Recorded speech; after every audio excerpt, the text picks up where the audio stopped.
Welcome to the Reminders of Grace podcast. The Reminders of Grace podcast exists to provide a reference for truth, promote a refocus on the gospel, and provoke a profound reminder of grace for our lives today. I am your host. My name is Derek, and I want to welcome you to the show. We are 3 episodes in, and we have already seen God bless this and grow it to a level that I never imagined it would get to. And I know that He is not done yet. He is just getting started. So, as He does what only He can do, let's commit to do what we can do. At the outset of this episode, I want to share a couple of important talking points. First of all, by way of forewarning, I will be sharing some things in this episode that will build upon or reference back to the previous episode. So if you are just joining us, thank you so much for being here. But I encourage you also to go back and check out that episode entitled, Who is Jesus? As you are able. The content will be hand in hand with this episode's content. Also, at the conclusion of this episode, I want to challenge you to engage in one specific way. I hope you do in more than one, but in at least one way, be thinking of at least one person that you can share this episode with. Share it with one family member, friend, or other loved one. Maybe even a coworker or a neighbor. Maybe one employee at a place that you frequent. Throw it up on social media if you wish. Send the link to someone that you know. But whatever you decide, please know this. It is not for the sake of ratings or following. This is simply because of the content of this episode and how strongly I feel that as many people as possible need to hear it. On this episode, we'll be taking a look at another topic of highest importance. It is a word and a subject that we cannot get away from, one that we cannot ignore, reject, or overlook, and most of all, it's one that we cannot replace. This topic we will once again phrase as a question. The question is, what is the gospel? But before we break down and build a framework of what it is practically, let's start by laying a foundation of what it is specifically. And as a disclaimer, we're going to walk briskly through this section as opposed to crawling through the next section. Not for lack of significance or importance, but simply only and exclusively for management of time. So what is the gospel? Well, at its base definition, the word gospel comes from the word euangelion. It is from where we derive our word evangelize, and it is very similar to the word used at funerals. The word there is eulogy, which is just a good word about someone. But this word simply means good news. The word has been and can be used in a non-Christian sense, and people have used it as a synonym for just authoritative words. But in doing that, it somewhat takes away from the foundation that the word means good news. It's not just any news. It's not just any message. It's a good one. The listener is not what makes the message good. The setting, the circumstances, nor the delivery are what make the message good either. The message is good because of its content. And here's an important part of it. The presumption is made that the good news is only good because it is in fact, in fullness, and in function true. So good news that is false is not good news. Good news that is twisted is not good news. For it to be good news, the content has to be good and it has to be true. So if the gospel of Jesus is what his followers give their lives to, if the good news of Jesus is what Christians have committed to personalize for themselves, practice among others, and propagate to the nations, then what is it? And why might it seem like you find a completely different answer depending on who you talk to when you ask them what is the gospel? And so here are a couple of answers that you might get if you were to inquire, what is the gospel? That disappointingly are not accurate. And while there are points of merit to each of these, for it to be truly good news, it has to be in fact, in fullness, and in function true.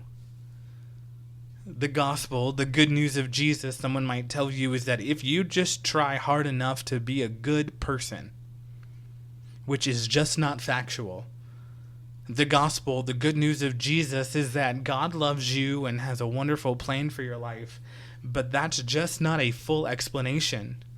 The gospel, or the good news of Jesus, is that you are God's child, and God wants his children to be overwhelmingly successful in all areas of life, which is just not functional from tone to content.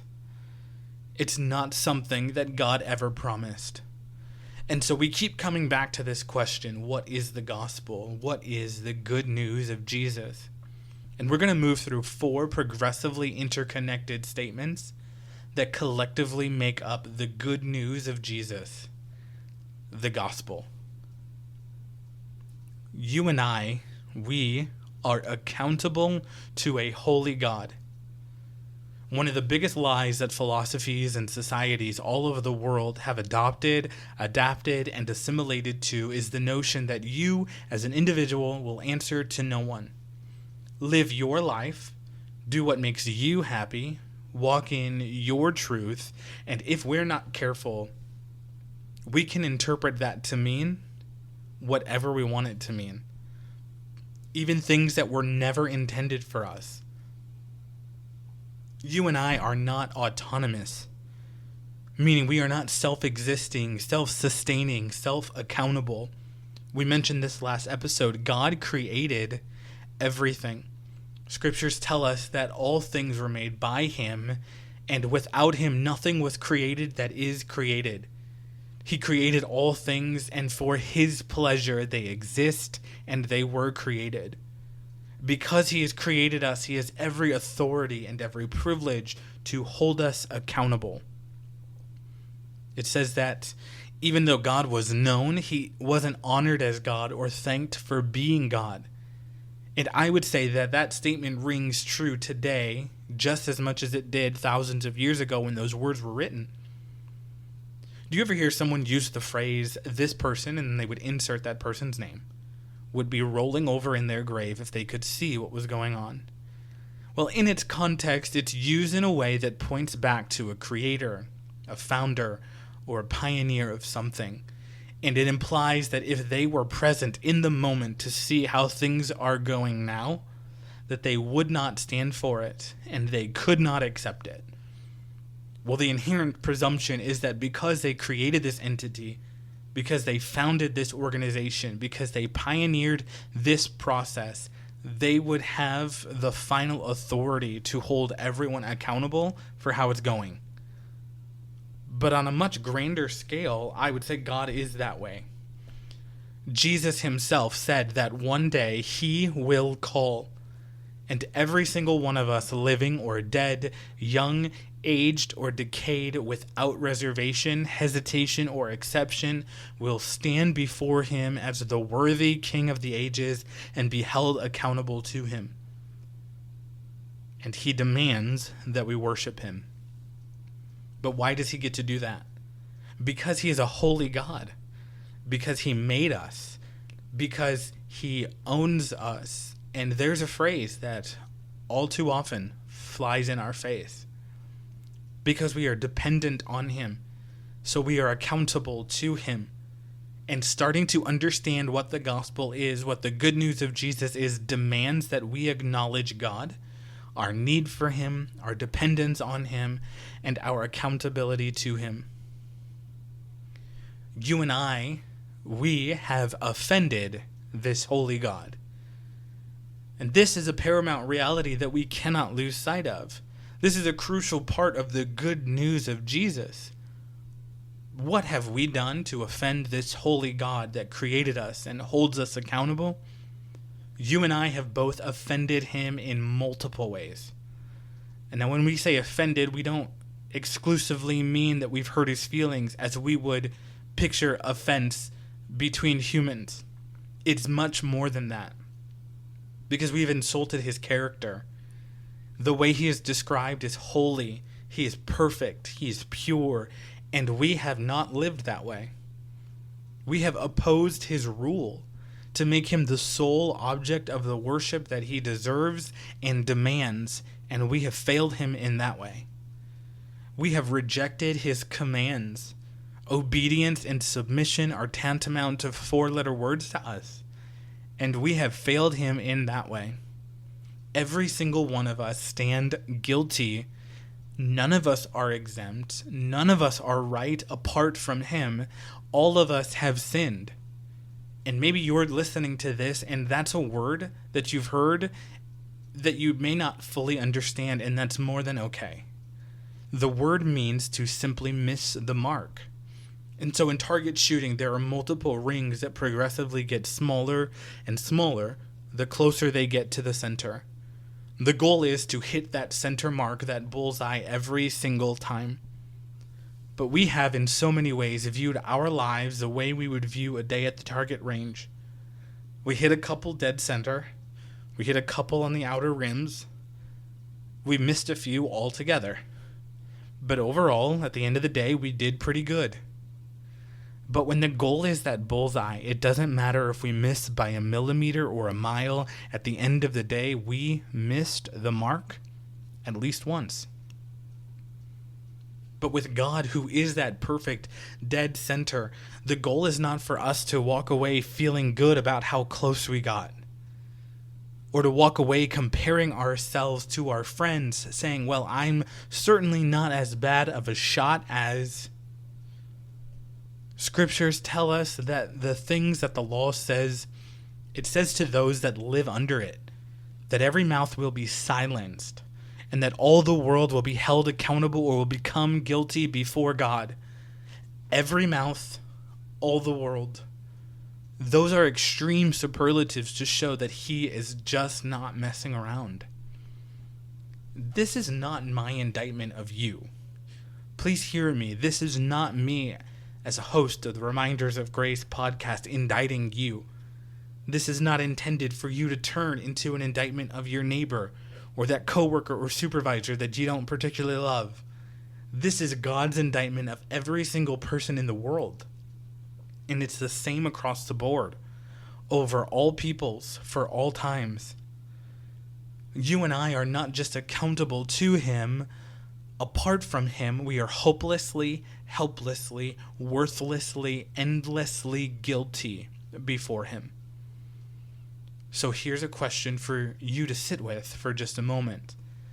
If this is the righteous judge and holy grand jury's accurate indictment of you and me, if this is true, then what possible piece of evidence could we bring up that could ever cause him to withhold his judgment? Because there is a judgment that is attached to this. Paul writes that the wages or the recompense owed for actions performed and services rendered, the wages of sin, of missing that holy mark of perfection, is death. The wages of sin is death. It's separation from the beautiful glory and presence of a holy God. So what good work could we bring him? When he declares that our self-proclaimed good things that we do apart from him are filthy rags, what side-by-side comparison could we offer when he has demanded perfection and we just missed? Again, we stand hopelessly, helplessly, worthlessly, endlessly guilty before him. But maybe you're listening and thinking, well, this is not making me feel good. I thought you said this was the gospel. This was the good news of Jesus. This all seems pretty bad right now, and you're absolutely right. But to have someone come and say that they're going to save you, if it's true, is good news. But it becomes so much better and so much sweeter when we realize, when we believe that we actually, truly need to be saved. And so, in the person of Jesus, this holy God lovingly and willfully sacrificed everything for our offense. You've heard of a plot twist. It is a literary and a cinematic tool used in books and most notably in TV and movies to introduce a storyline that either was hidden from the beginning or played a subservient role to the main plot.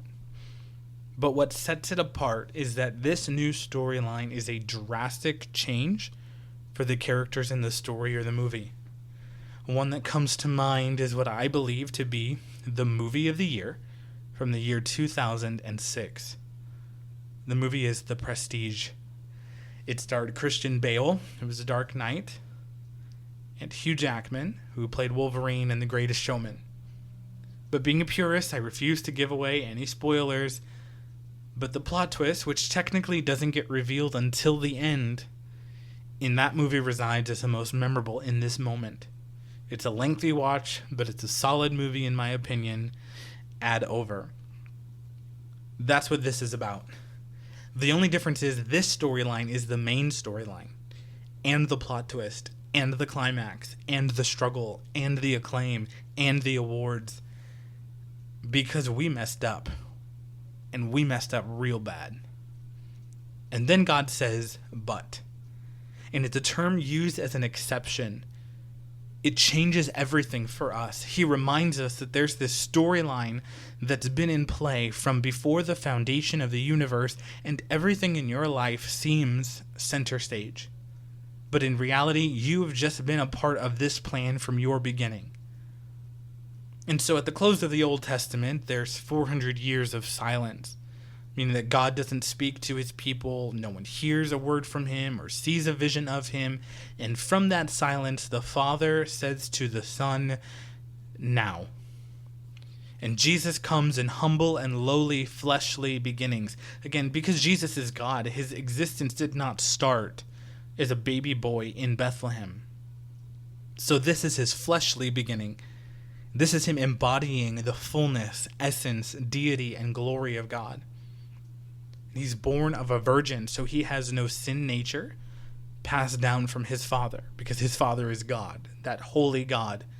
And Joseph played no physical role in his birth. He lives this perfect, sinless life before beginning an earthly ministry where he would teach and encourage and walk the region. Well, for 3.5 years he does this, and he gains the close following of just 12. He'll teach like no one else. He'll touch lives like no one else. He will rise to epic stardom in the region of Israel. And in gaining that fame, he will in a proportionate way gain infamy. They would follow him and hang on his every word and watch and celebrate all that he did. And at the same time, there were many who would follow him and critique his every word and antagonize him for all that he did until they just couldn't take it anymore. And they resigned that he needed to die. To them, it seemed like it was their idea to kill him. But as we mentioned, this storyline was set in motion long before Jesus, in a physical body, showed up on the scene as a baby. Jesus came to fulfill this plan. His mission was to die. His attention was set on giving up his life. His mind was focused on what he came to do. He had every intention from the beginning to give his life for the redemption, restoration, and reconciliation of his creation. God loved the world.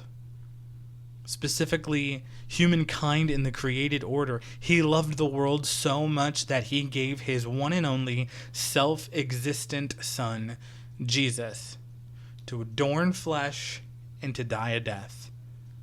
The death of a criminal, the death of an outlaw, the death of an outcast, a violent one, an agonizing one, an unjustified one. This wasn't a means of punishment of a father upon his son. This was nothing less than a divine act of love on the part of the holy judge who did not want to carry out the verdict that you and I rightly deserved on us. And so he sent a substitute. He sent someone to stand in our place. Because while none of us could meet that mark of perfection, because all of us missed that mark of holiness, Jesus didn't miss it. He embodied it, he exemplified it, he earned it. So, If the judgment of sin and the judgment for sin is death, then when sin is present, someone has to die. And God said, I don't want it to be you. It'll be Jesus instead. So on the cross, Jesus hung for the sins of the world. And the Father, in those moments, forsook. He turned his back on. He separated from his Son as he became sin, as he was dying to pay for sin, all so that God would not have to forsake, so he would not have to turn his back on or separate from me and you. The New Testament book of Romans tells us that God demonstrated, he proved, he showed his love to us, and that while we were still sinners, Christ died for us. John writes that Jesus is the propitiation, which is an Old English word that is used that just simply means satisfactory payment. He is the satisfactory payment for our sins, but not just for ours only, but for the sins of the whole world. Paul says that the Father made Jesus to be sin for us. Even though he didn't know sin. He didn't experience sin. He never missed the mark, so that we could be made righteous before God in him.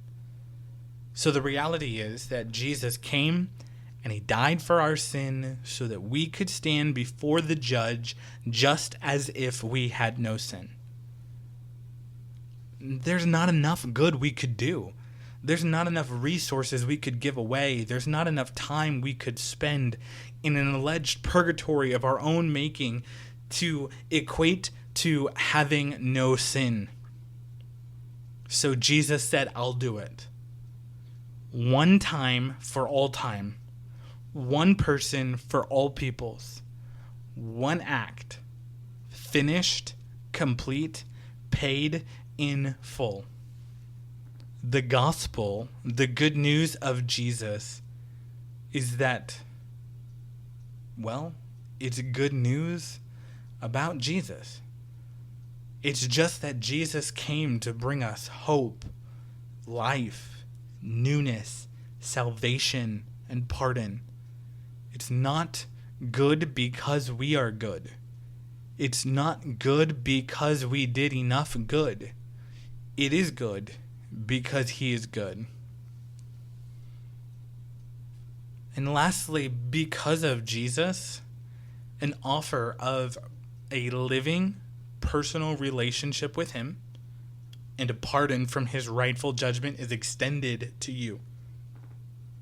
This offer is being extended to you. So what now? So Jesus came and he lived this perfect life and he died this horrible death for us, and then what? Well, then his body was taken off the cross and he was put in a borrowed tomb. And they call it borrowed not just because it belonged to somebody else, because he just knew that he wouldn't be needing it for very long. Because 3 days later on that Sunday morning, Jesus didn't just wake up from a long nap. He wasn't in a coma. He was alive. And then he was dead. And then boom, he was alive, never to die again. Circumventing all that is natural about life and death, superseding over all that we as humankind have zero power over, conquering all the enemies and would-be contenders for his power. And so what does that do for us? Well, because Jesus is alive, because our sin has been paid for, because our sentence has already been carried out, there's something that God offers you. He has done this for you. By his amazing grace, you did not earn it. You could not merit it. You did not deserve it. But now that it's done, what will you do with it? What will you do with Jesus? He did all of this for you so that you could have a redeemed, restored, and reconciled relationship with him.